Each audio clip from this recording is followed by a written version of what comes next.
Guys, मैं Lara Rahmani. आज है हमारे साथ सैफ़ी, मोहम्मद सैफ़ी। आज ये सरघाटी के विधानसभा का टिकट किसको मिलेगा, इस बात पे सैफ़ी सर से पूछा जाएगा। सरघाटी विधानसभा एक ऐसा विधानसभा है जो इंटेलेक्चुअल की धरती मानी जाती है, इंटेलेक्चुअल की सरजमी मानी जाती है।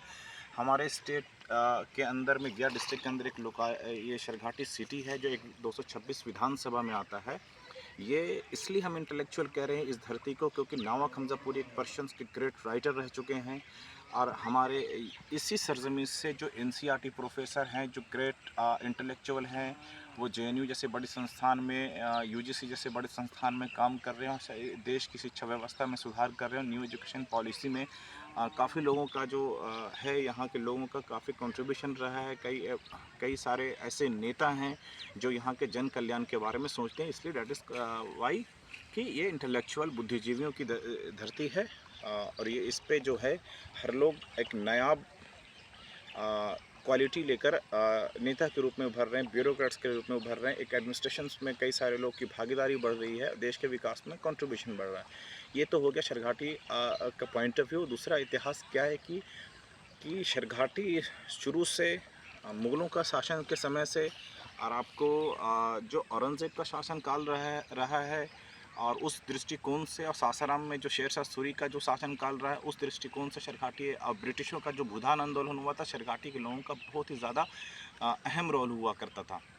इन सारे मूवमेंट को लेकर, मुग़ल कालीन से लेकर शेरशाह सूरी के कालीन से लेकर आपको भूदान आंदोलन जो देश की आज़ादी में कंट्रीब्यूशन से रहा है सरघाटी के लोगों का, और बाद में यही कंट्रीब्यूशन जो है और देश की क्रांति में भी आई है यहाँ के लोगों की।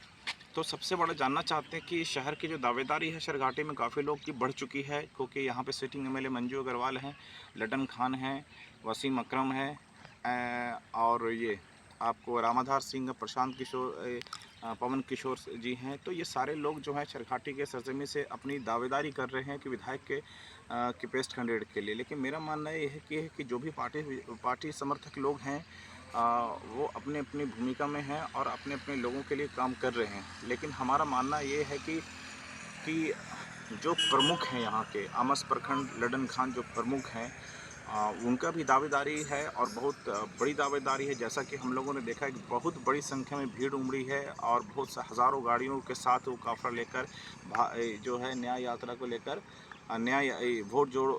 वोट अधिकार रैली में आए थे। और उनकी विजिबिलिटी जो है यहाँ के नेता प्रतिपक्ष जो तेजस्वी यादव है, उनके सामने आई है, और लोगों ने नारा लगाया लडन खान के ऊपर। प्रशांत किशोर जी का भी पवन किशोर जी का भी उसी रोल है।